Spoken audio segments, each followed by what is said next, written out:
Hello every one, our own കുവൈറ്റിൻ്റെ ഏറ്റവും പുതിയൊരു എപ്പിസോഡിലേക്ക് എല്ലാവർക്കും വീണ്ടും സ്വാഗതം.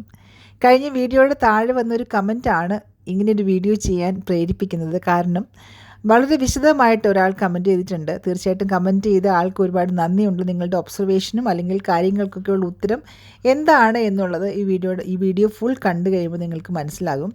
അപ്പോൾ അദ്ദേഹം പറഞ്ഞിരിക്കുന്നത് കുവൈറ്റ് MOHൽ വന്ന് പല നേഴ്സസും തിരിച്ചു പോകാനായിട്ട് വിചാരിക്കുകയാണ്. 3 to 4 മന്ത്സായിട്ട് അവർക്ക് സാലറി കിട്ടിയിട്ടില്ല. ഡ്യൂട്ടി ഭയങ്കര ഹെക്റ്റിക്കാണ്, പ്രോപ്പർ റെസ്റ്റ് ഇല്ല. വിസിറ്റ് വിസയാണ് ഇപ്പോഴും ഇഷ്യൂ ചെയ്തിരിക്കുന്നത്. ഒരു ഫോറിൻ ലാൻഡിൽ സാലറി ഇല്ലാതെ എങ്ങനെ സർവൈവ് ചെയ്യാൻ പറ്റും? ഫുഡും അക്കോമഡേഷനും മാത്രം കൊടുത്തതുകൊണ്ട് അവർക്ക് അവിടെ സർവൈവ് ചെയ്യാൻ പറ്റുമോ എന്നുള്ള സംശയങ്ങളാണ് അദ്ദേഹം ചോദിച്ചിരിക്കുന്നത്. അപ്പോൾ അതിനുള്ളൊരു മറുപടിയാണ് ഈ വീഡിയോയിൽ കൂടെ. നിങ്ങൾക്ക് വീഡിയോ കണ്ടു കഴിയുമ്പോൾ മനസ്സിലാകും ഇവിടുത്തെ സാഹചര്യങ്ങൾ എങ്ങനെയാണ് എന്നുള്ളത്. അപ്പോൾ അദ്ദേഹം പറഞ്ഞിരിക്കുന്നത്, എൻ്റെ വീഡിയോയിൽ കൂടെ ഞാൻ പറഞ്ഞിരിക്കുന്ന കാര്യങ്ങൾക്ക് നേരെ ഓപ്പോസിറ്റ് ആയിട്ടുള്ള ഒരു എക്സ്പീരിയൻസ് ആണ് ഇവിടെ വന്നപ്പോൾ ഉള്ള ആളുകൾക്കുണ്ടായത് എന്നാണ്. അപ്പോൾ തീർച്ചയായിട്ടും അതിനൊരു എക്സ്പ്ലനേഷൻ കൊടുക്കാൻ ഞാൻ ബാധ്യസ്ഥയാണ്. അപ്പോൾ ഞാൻ പറയാൻ ആദ്യമായിട്ട് ഉദ്ദേശിക്കുന്നത് തന്നെ, ചിലപ്പോൾ എനിക്ക് ആരും തന്നെ അങ്ങനെ തിരിച്ചു പോയതായിട്ട് അറിയില്ല, പക്ഷേ എല്ലാവരെക്കുറിച്ച് എനിക്ക് ഇൻഫർമേഷൻ ഇല്ലല്ലോ. അതുകൊണ്ട് തന്നെ അദ്ദേഹം അങ്ങനെ പറഞ്ഞതിൽ ചിലപ്പോൾ വാസ്തവം ഉണ്ടായിരിക്കാം. എന്തായാലും ആദ്യമായിട്ട് എനിക്ക് പറയാനുള്ളൊരു കാര്യം, കുവൈറ്റ് MOH ഓൺലൈനിലായിട്ട് ഇങ്ങനെ റിക്രൂട്ട്മെൻറ്റ് നടത്തിയിരിക്കുന്നത് ആദ്യമായിട്ടാണ് from Kerala or from India. പാകിസ്ഥാനിൽ നിന്നും മറ്റു പല രാജ്യങ്ങളിൽ നിന്നും നേഴ്സസിനെ അവർ കൊണ്ടുവന്നിട്ടുണ്ട്. അതുമാത്രവുമല്ല, ലോക്കം കോൺട്രാക്റ്റിലായിട്ട് മറ്റു പല സ്ഥാനങ്ങളിലേക്ക്, അതായത് ടെക്നീഷ്യൻസ് അങ്ങനെയൊക്കെ ലോക്കം കോൺട്രാക്റ്റിൽ അവർ കൊണ്ടുവന്നിട്ടുണ്ട്. ഇതിന് മുൻപും അങ്ങനെ റിക്രൂട്ട്മെൻറ്റ് നടത്തിയിട്ടുണ്ടെങ്കിൽ പോലും ഇന്ത്യയിൽ നിന്നും ഇതാദ്യമായിട്ടാണ് ഇത്രയും ബൾക്കായിട്ട് MOH നേഴ്സസിനെ റിക്രൂട്ട് ചെയ്യുന്നത്.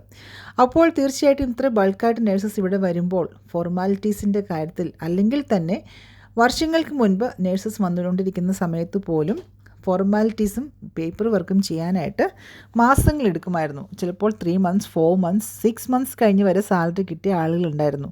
ആ സമയത്തും MOH അവർക്ക് ഫുഡ് ആൻഡ് അക്കോമഡേഷൻ കൊടുത്തിരുന്നു.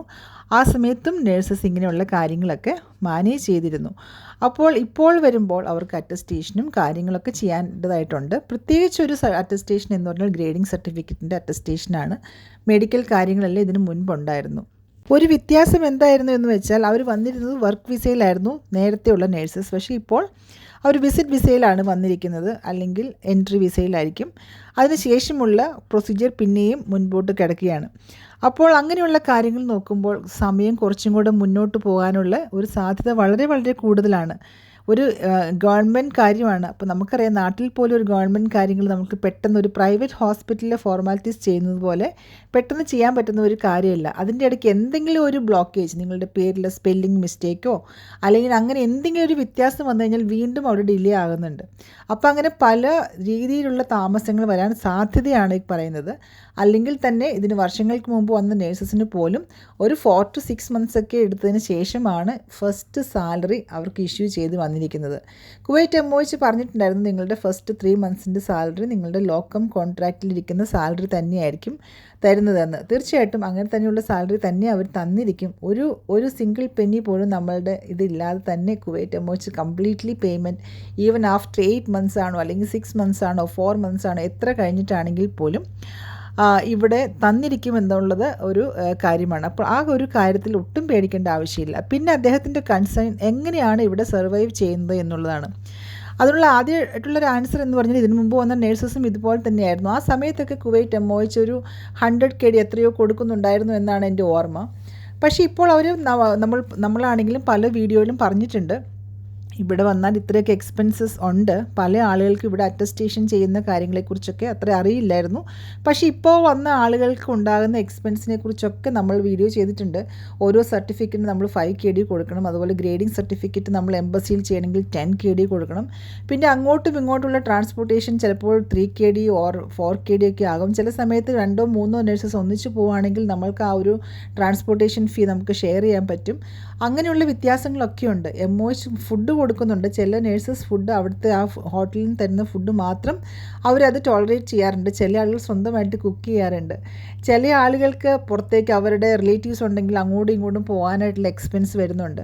ഇതൊന്നുമില്ല. ഇനി അറ്റസ്റ്റേഷനും എല്ലാ കാര്യങ്ങളും കഴിഞ്ഞു, നമ്മളുടെ ഫോർമാലിറ്റീസ് എല്ലാം കഴിഞ്ഞു, ട്രാൻസ്പോർട്ടേഷനും കാര്യങ്ങളൊന്നും ഇല്ലെങ്കിൽ നമുക്കൊരു 25 to 30 KD മാക്സിമം പോയാൽ ഒരു 50 KD ഒരു പെർ മന്ത് നമ്മൾക്ക് ആവശ്യമേ ഉള്ളൂ എന്നാണ് എൻ്റെ ഒരു ധാരണ, പ്രൊവൈഡഡ് എക്സ്ട്രാ എക്സ്പെൻസസ് ഒന്നും ഇല്ലെങ്കിൽ.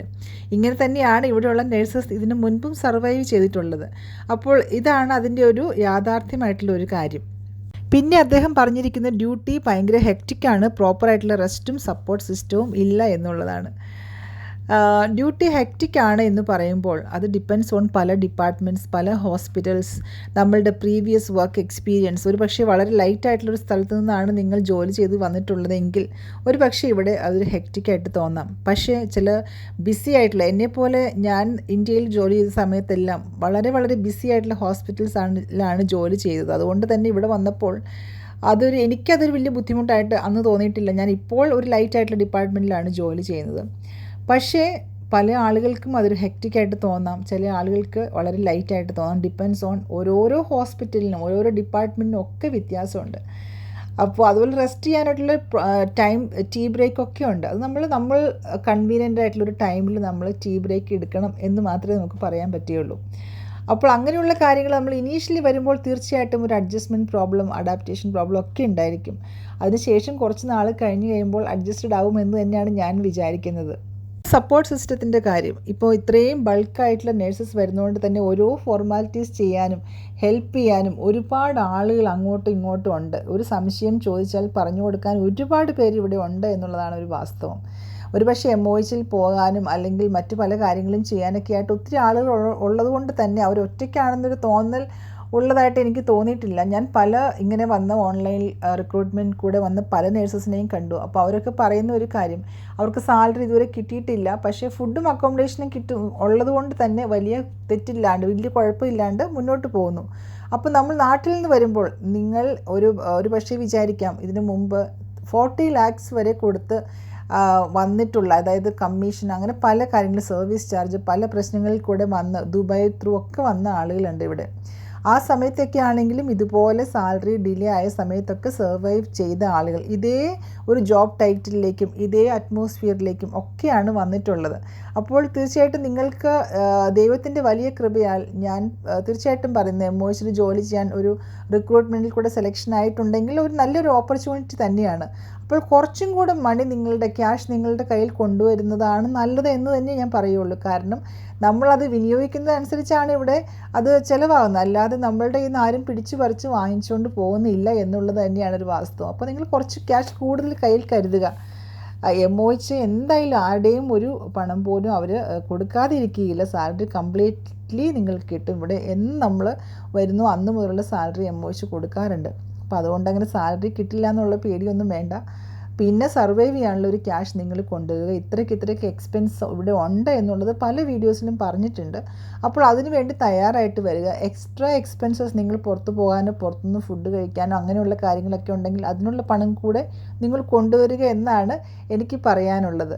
പിന്നെ കുവൈറ്റ് എന്ന് പറഞ്ഞു കഴിഞ്ഞാൽ ഞാൻ പല വീഡിയോസും ചെയ്തിട്ടുണ്ട്. നിങ്ങളുടെ പേഴ്സണൽ ചോയ്സാണ്. നിങ്ങൾക്ക് യൂറോപ്പ് വേണോ ഗൾഫ് വേണോ, പലതിനും പല രീതിയിലുള്ള നെഗറ്റീവ്സ് ഉണ്ട്, അതുപോലെ തന്നെ പോസിറ്റീവ്സ് ഉണ്ട്. നമ്മളുടെ ചോയ്സ് പ്രയോറിറ്റി എന്താണ് എന്നുള്ളത് നമ്മൾ തന്നെ തീരുമാനിക്കണം. അപ്പോൾ നിങ്ങളുടെ കൺസേൺസിനെല്ലാം ആൻസർ എൻ്റെ വീഡിയോയിൽ കൂടെ തരാൻ പറ്റിയെന്ന് തന്നെയാണ് ഞാൻ വിചാരിക്കുന്നത്. ഇനിയും നിങ്ങൾക്ക് എന്തെങ്കിലും സംശയങ്ങളോ അങ്ങനെ എന്തെങ്കിലും ഉണ്ടെങ്കിൽ കമൻറ്റ് ചെയ്യാം. തീർച്ചയായിട്ടും എനിക്ക് പറ്റുന്ന രീതിയിൽ ക്ലാരിഫൈ ചെയ്യാൻ ശ്രമിക്കുന്നതാണ്. All the very best and thank you for watching.